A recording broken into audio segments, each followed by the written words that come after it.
예수님께서 공생의 마지막 순간에 피 묻은 십자가를 지고 골고다 언덕을 올라가실 때에 많은 여자들이 그 뒤를 따랐어요. 소위 성모 마리아, 막달라 마리아, 요한나, 수산나, 살로메 이런 여인들이 예수님의 뒤를 울며 따라갑니다. 울고 있는 여성들에게 너와 네 자녀, 너희 자녀를 위해서 울라. 여러분, 오늘날 예수님께서 이 자리에 오신다면 뭐라고 말씀하시겠어요? 한마음교회 딸들아, 한번 따라합시다. 한마음교회 딸들아, 나를 위하여 울지 말고 너희와 너희 자녀를 위하여 울라. 왜? 여러분, 우리 자녀들이 살아갈 세상이 너무너무 험악한 거예요. 여러분, 인생 살기가 쉽습니까? 이 험난한 세상을 이 아이들이 또 살아가야 되는데 세상은 점점 더 험악해져요. 그래, 여러분, 오늘 본문을 보면 우리 주님께서 나를 위하여 울지 말고 누구를 위하여 울라고? 너희 자녀를 위하여 울라. 앞에 뭐가 들어있어요? 너희를 위해서. 여러분, 이걸 꼭 기억하세요. 자녀 때문에 울지 말고 먼저 울어야 할 게 나 때문에, 부모된 나로 인해서. 여러분, 예수 믿는다는 부모가 왜 이 모양이냐고. 예수 믿는다는 엄마가, 예수 믿는다는 아빠가 왜 이것밖에 안 되는지. 한번 따라합시다. 좋은 부모가 될 수 있기를 눈물로 기도하자. 어떤 엄마가 늘 아이 손을 붙잡고 이렇게 기도를 하는 거예요. 기도를 하면서 주님, 우리 아들 엄마 말 잘 듣는 착한 아이가 되게 해주세요. 이렇게 늘 기도를 했어. 그랬더니 어떤 날 하루는 아들이 그러더래. 엄마, 오늘은 내가 기도할게요. 그러더래. 엄마가 기뻐서 그래, 네가 기도해봐. 그랬더니 아들이 엄마 손 꼭 붙잡고 기도를 하더래요. 하나님, 우리 엄마가 내 말 잘 듣는 착한 엄마가 되게 해주세요. 그러더래. 여러분, 왜 자식만 꼭 엄마 말 잘 듣는 착한 아들이 되어야 되고 착한 딸이 되어야 되냐고. 엄마가 좀 착한 엄마 좀 돼봐. 아빠가 좀 착한 아빠가 좀 돼보라고. 사실 여러분, 솔직히 가슴에 손을 얹고 생각해 보세요. 우리가 부모로서 너무나 서투르고 부족했어요. 그 유명한, 지금은 이제 은퇴하셨어요. 그 선한목자교회, 분당의 선한목자교회 유기성 목사님, 아주 참 예수님 정말 제일 닮았다고 생각되는 그런 목사님이셔요. 그 목사님인데 그런 말씀을 하시더라고요. 아주 오래전 얘기겠죠. 딸이 중학교 1학년 때에 딸이 중학교 1학년 다닐 때 딸이 그러더래요. 아빠, 나 딴 교회 나 다니면 안 돼? 그러더래. 아빠가 목사님인데 선한 목자교회 담임 목사인데 딸이 그러더래요. 아빠, 나 딴 교회 다니면 안 돼요? 그러더래. 어처구니가 없죠. 그러면은 우리 교회 아이들 보고 빠지면 뭐라고 그러겠어요? 그래, 아빠가 물은 거예요. 왜 그러냐? 뭐가 그렇게 힘드냐? 물었어요. 물어도 대답을 안 해. 막 다그쳐 물었대요. 야, 말을 해야 아빠가 도와줄 거 아니야. 말을 해야. 그랬더니 애가 울더래. 울면서 하는 말이 아빠가 무섭다 그러더래. 아빠가 무서워서 깜짝 놀래가지고. 사실 여러분, 유기성 목사님 아세요? 정말 제일 아마 그냥 딱 볼 때 제일 예수님 같아 보이는, 우리 교회, 우리나라 이 목사님 중에서 제일 예수님 같아 보이는 목사님인데, 깜짝 놀래서 아빠가 왜 무섭냐 물었다. 6년 전이었어요. 딸이 초등학교 1학년 때에 딸이 뭘 잘못했나 봐.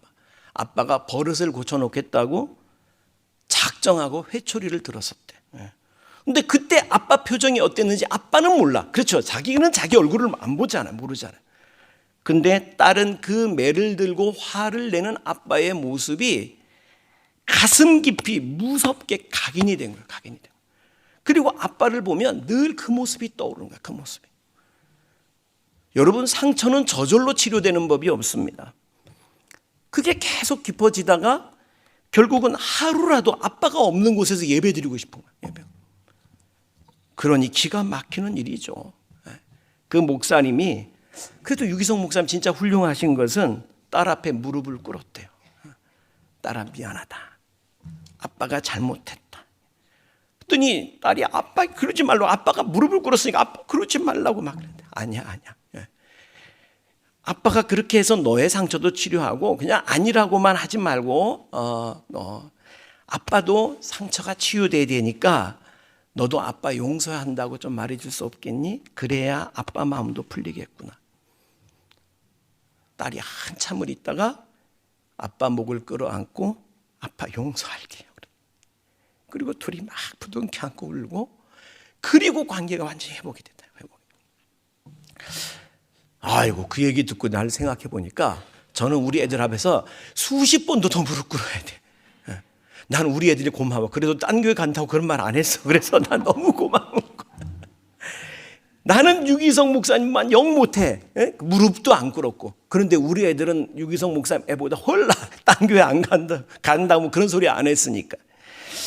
여러분, 사실 여러분 우리가 자식 때문에 막 속상하다 그런 생각만 하지 말고, 우리 먼저 내 자식을 위해서, 자식 때문에 울기 전에 나 자신을 보면서 울라. 너희를 위해서 나 자신을 보면서. 여러분, 하나님께서 하나님을 대신해서 아이들에게 하나님 아버지가 어떤 분인가 하는 것을 보여주라고, 하나님 아버지가 어떤 분인지, 그분의 사랑이 얼마나 큰지 하는 것을 보여주라고 여러분을 여러분의 자녀의 아버지로, 엄마로 세워주신 거예요. 그리고 하나님의 자녀를 여러분에게 맡겼다고. 그런데 여러분, 우리가 하나님 아버지의 모습을 보여주는 부모입니까? 여러분, 우리가 그런 부모가 되게 해달라고 눈물로 기도할 수 있게 되기를 축복합니다. 그리고 나서 정말 자녀를 위해서 진짜 깨어서 기도해야 됩니다. 여러분, 따라합시다. 사랑하는 자녀를 위해 눈물로 기도하자. 요즘요, 정말 애들이요, 초등학교만 들어가도 진화론을 배우고 교회를 안 나오려고 그러는데요. 우리 교회 어느 집사님이 초등학교 2학년인지 3학년인지 다니는 아들을 데리고 와가지고, 목사님 설명 좀 해주시라고. 세상에 그 초등학교 아이가 뭘 안다고. 그리고 부모님이 그걸 감당을 못하는 거야. 진화론, 그걸 설명을 못. 여러분, 요즘 초등학교에서도 어떤 선생님들이 동성애를 미워하는 교육을 한다는 거예요, 세상에. 여러분, 중학교 보건교과서에는, 중학교 교과서에 교복을 입은 남녀 학생이 뽀뽀를 하자거나 또는 밤에 함께 있자는 등의 그림, 사파가 그려져 있는데, 제목이 뭐냐면 성적 자기 결정권 행사하기, 이렇게 돼 있어요. 그런 건 네가 결정하는 거다. 너의 권리다. 중학생한테 네가 어떻게 하든지 그 결정권 행사하기. 여러분, 고등학교는 뭐 말할 것도 없어요. 말할 것도. 요즘 윤리적으로도 얼마나 문란합니까, 세상이. 여러분, 예전에 이런 기사가 있더라고. 55살 김모 씨라는 사람이 경기도 내에 각 학교에, 그리고 교육청에, 세무서 등등 공무원들에게 무작위로 그냥 전화를 건 거예요. 그리고 협박을 했습니다. 당신의 불륜 사실을 내가 알고 있다. 빨리 돈 보내라. 안 그러면 폭로하겠다.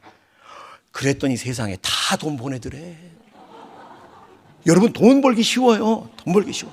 옆에 있는 분한테 얘기해. 옆에 있는 분을 보면서 한번 얘기해서, 나는 어젯밤 네가 한 일을 알고 있다. 시작.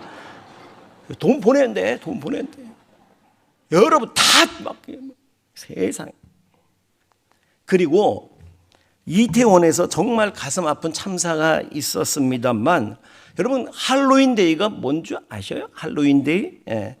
죽은 영혼들이 되살아나고 마녀들이 출몰한다는 날이래요. 그래가지고 귀신들에게 육신을 뺏기지 않기 위해서 같이 귀신 분장을 하는 거야. 도깨비 분장을 하고 괴물 분장을 하고, 그리고 다니는 이 사탄적 문화가 우리 아이들을 미혹하고 있다, 그 말입니다. 여러분, 태평양에서 배가 파산한다면 수영 좀 잘하고 못하고가 무슨, 여러분, 아무 의미가 없어요. 태평양 한가운데서 배가 파산했는데 수영해서 헤엄쳐 나오겠냐고. 문화 자체가 이 막 타락한 문화로 가고 있는데, 여러분, 우리 아이들이 어떻게 그 문화를 거슬러서 그리스도인으로 살아갈 수 있겠냐고. 정말 기도해 줘야 할 줄로 믿습니다.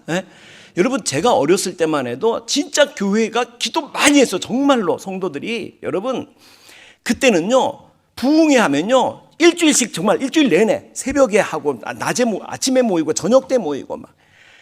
그리고 부흥회하고 나면 목소리가 안 나와가지고 집사님 막 그렇게 하면 그걸 은혜로운 목소리라고 그러고, 여러분 철야 기도하면요 진짜 밤을 꼴딱 세우면서 철야 기도했었어요.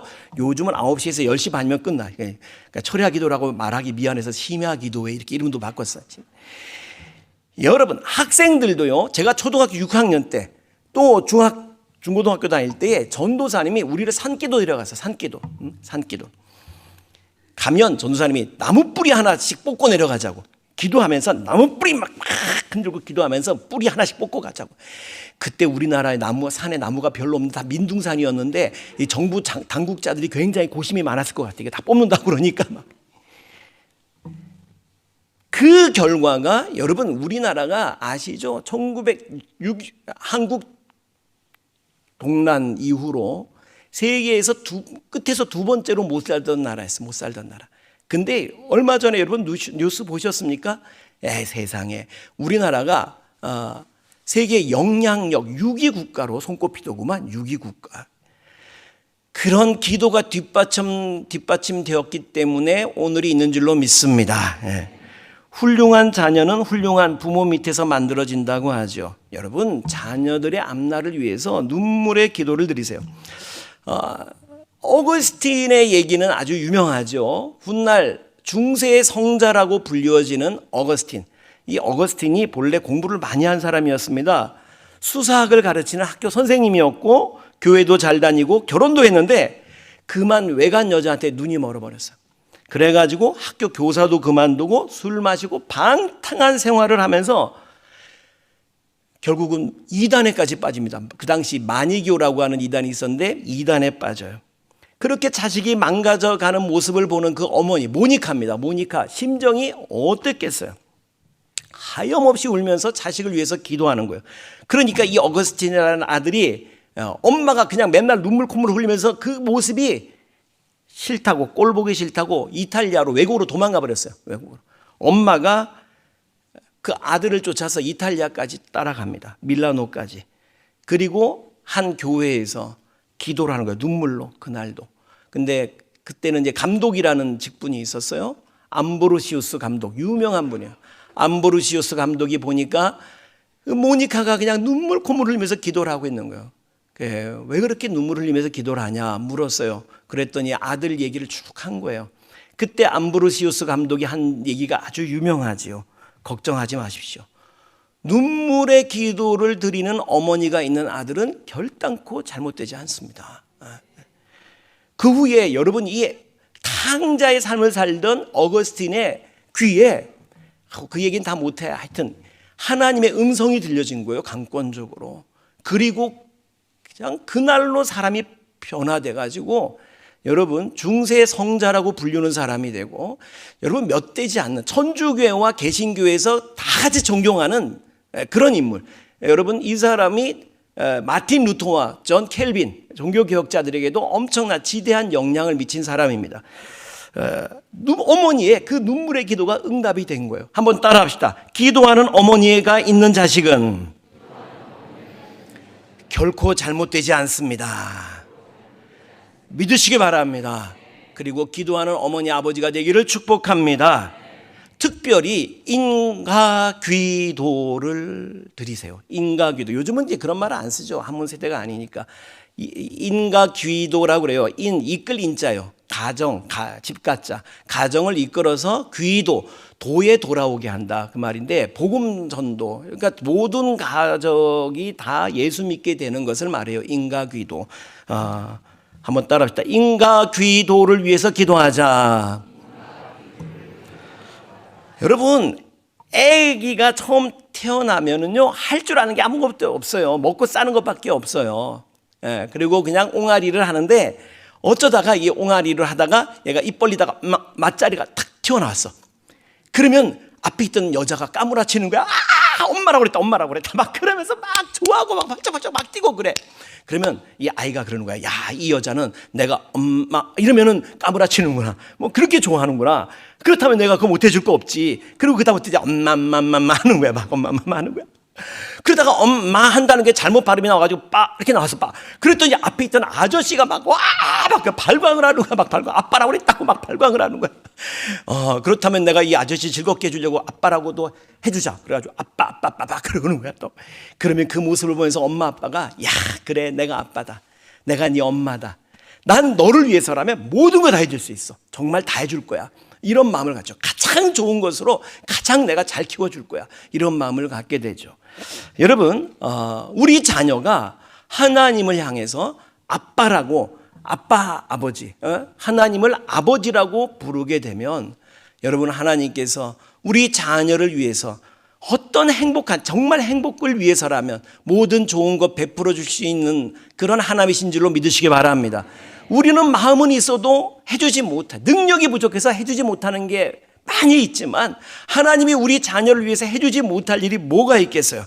여러분, 정말 하나님께 여러분 자녀를 이끌어 가시고, 자녀뿐만 아니죠. 연로하신 부모님, 여러분 그대로 돌아가시면 어떡할 거예요? 철천지한이 될 거예요, 여러분. 여러분, 사실 오늘 본문, 예수님께서 예루살렘의 딸들아 나를 위하여 울지 말고 너희와 너희 자녀를 위하여 울라라고 말씀하실 때 이 배경이 되는 말씀은, 여러분 예수님이 제자들과 함께 예루살렘 성전에서 나올 때 제자들이 아마 성전을 바라보면서 얘기했던 것 같아요. 예수님 대단하지 않습니까? 요게 이제 솔로몬 때 처음 성전이 지어졌는데 그게 많이 회파되고 스룹바벨 때 재건되고 헤롯 왕 때에, 여러분이 잘 아는 헤롯 왕 때에 성전이 다시 크게 중건이 됐어요. 여러분 성전의 그 지붕이 돔으로 돼 있었는데 돔이 전부 다 황금이었대요. 황금. 그 해가 뜨는 아침이면 눈이 부셔가지고 예루살렘 성전을 쳐다볼 수가 없었대. 정말 휘황찬란했대. 그리고 성전을 지은 그 대리석 돌들이 얼마나 큰지 절대로 무너질 것 같지 않은 거야. 그러니까 제자들이 말한 거예요. 와, 이 성전은 절대로 무너지지 않겠죠. 그때 예수님께서 하신 말씀입니다. 돌 위에 돌 하나 남기지 않고 다 무너지는 때가 온다. 곧 무너진다. 여러분, 예수님이 그 말씀하시고 불과 30여 년 후에 로마 장군 티투스라고 하는 장군이 예루살렘을 정복을 합니다. 그리고 성전에 불을 지르는데 여러분 정말 돌 위에 돌 하나 남지 않고 다 무너져요. 무슨 얘기냐면 그 돔 지붕이 금으로 돼 있어가지고 금이 이렇게 흘러내리면서 벽돌 사이사이 이렇게 흘러내린 거야. 그 금을 캐려는 사람들이 벽돌을 전부 다 헤쳐버린 거야. 그래서 정말 돌 위에 돌 하나 안 남고 정말 문자 그대로 예수님의 예언이 이루어지게 돼요. 여러분 이때에 예루살렘 시민 10만 명이 죽었대. 110만 명. 그 당시 옛날에 인구가 몇이나 됐다고 110만 명이 죽고 9만 8천 명이 포로로 끌려갑니다. 다 약탈하고 무너지고 지금도 그 예루살렘 성전이 다시 중건이 안 됐어요. 그 자리에 회교 사원이 서 있어요. 이슬람 사원이 서 있어. 무너져 버린, 그리고 서쪽 외벽만 남은 그 벽에서 전통 유대인들이, 다음 장면 보여주세요. 정말로 벽에다가 머리를 찍으면서 기도합니다. 울며 기도해요. 2000년 동안 그렇게 하고 있어요. 2000년 동안. 예수님께서 아마 그날을 보셨다라고 신학자들은 봅니다. 왜 너희와 너희 자녀를 위해서 울라 그러냐.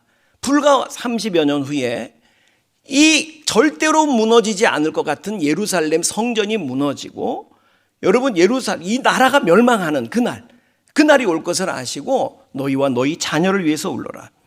여러분 절대로 무너질 것 같지 않았던 예루살렘 성전이 무너진 것처럼 여러분 어느 날 이 세상도 어느 날 종말을 맞게 될 것입니다. 그날에 여러분의 가정은 천국의 결손 가정이 되지 않게 되기를 축복합니다. 이 땅을 천년만년 살 수 있는 게 아닌데 천국에 갔을 때 내 자식이 거기 없고 내 어머니가 거기 안 계시고 내 남편이 거기 없고, 이건 할렐루야 할 일인가? 뭐일까? 웃자고 한 얘기인데 안 웃는 얘기지. 여러분 그래서는 안 되죠. 죽음으로 사랑하는 엄마 아빠를 전도한 한 아이의 이야기가 있습니다. 예수님을 잘 믿는 한 초등학교 아이가 있었어요.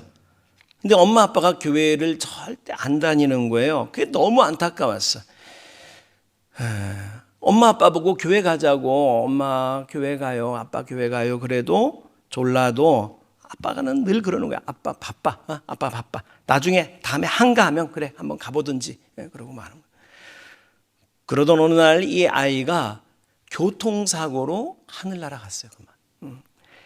그 부모가 자식을 잃는 슬픔을 달랠 길이 없었죠. 그래 그 아이 아빠가 아이를 가슴에 묻는다고 그러죠. 가슴에 묻고 아이 방에 들어가서 아이의 유품을 이렇게 만져봅니다. 아이 땀 냄새가 비어있는 그 옷가지를 꺼내서 냄새 맡아보고, 아이가 읽으면서 그렇게 재미있어 했던 동화책도 들춰보고, 아이의 손때가 묻어있는 장난감도 만져보고, 쓰리고 아픈 가슴을 이렇게 적시는데, 그러다가 문득 노트 하나를 본 거예요. 노트 보니까 일기장이야. 아이 일기장. 아이 일기장을 이렇게 들춰보다가 제일 마지막 제일 최근에 썼던 일기를 딱 보고 숨이 멎는 듯, 심장이 멎는 듯 충격을 받았어요. 거기 이렇게 써 있었어요. 하나님, 우리 엄마 아빠 예수님 믿게 해주세요. 하나님, 엄마 아빠가 예수님 믿게 된다면 전 죽어도 좋아요. 제가 죽어서라도 엄마 아빠 예수 믿을 수 있다면 주님 저를 데려가시고 우리 엄마 아빠 예수 믿고 천국 가게 해주세요. 아이는 그렇게 기도하고 있었어요. 이 아빠는 그 아들의 유언과도 같은 일기를 보면서 충격을 받고, 예수 믿는다는 게 그렇게 중요한 일인가? 예수 믿는다는 것이 자기 생명을 내주면서까지라도 해야 했던 그런 일이었단 말인가? 다음 주일날 이 아빠가 교회를 나갔어요. 그리고 자신의 모든 죄를 회개하고 주님을 정말 만나게 됐어요. 아이가 그렇게 원했던 예수님을 마음에 영접하게 됩니다. 아들의 죽음과 구원을 맞바꾸게 된 거예요. 이 아버지가 나중에 아주 신실하게 믿고, 이게 누구 얘기냐면 그 지난 세기에 수많은 청년 대학생들을 주님께로 이끌었던 CCC 국제 부총재의 이야기입니다. 부총재 이야기. 여러분, 여기서 그 아들은 자기 목숨과 바꾸어서라도 부모님이 천국 가기를 그렇게 원했는데, 여러분은 정말 여러분의 가족이 천국 가게 하기 위해서 얼마나 기도하고 계십니까? 여러분이 진짜 하나님을 믿는다면, 그리고 정말로 가족을 사랑한다면 가족의 구원을 위해서 눈물로 기도할 수 있게 되기를 축복합니다. 자녀를 위해서, 부모님의 구원을 위해서 눈물을 쏟으세요. 새벽에 나와서 눈물로 기도하시고 철야기도 나와서 눈물로 기도하세요. 강물처럼 눈물을 쏟으세요. 하나님께서 여러분의 기도를 들으시고 응답하시고 여러분의 가족을 구원으로 인도하실 줄로 믿습니다. 마지막으로 시편 126편 5절 6절 읽고 마칩니다. 같이 봉독합니다. 시작. 눈물을 흘리며 씨를 뿌리는 자는 기쁨으로 거두리로다. 울며 씨를 뿌리러 나가는 자는 반드시 기쁨으로 그 곡식단을 가지고 돌아오리로다. 아멘.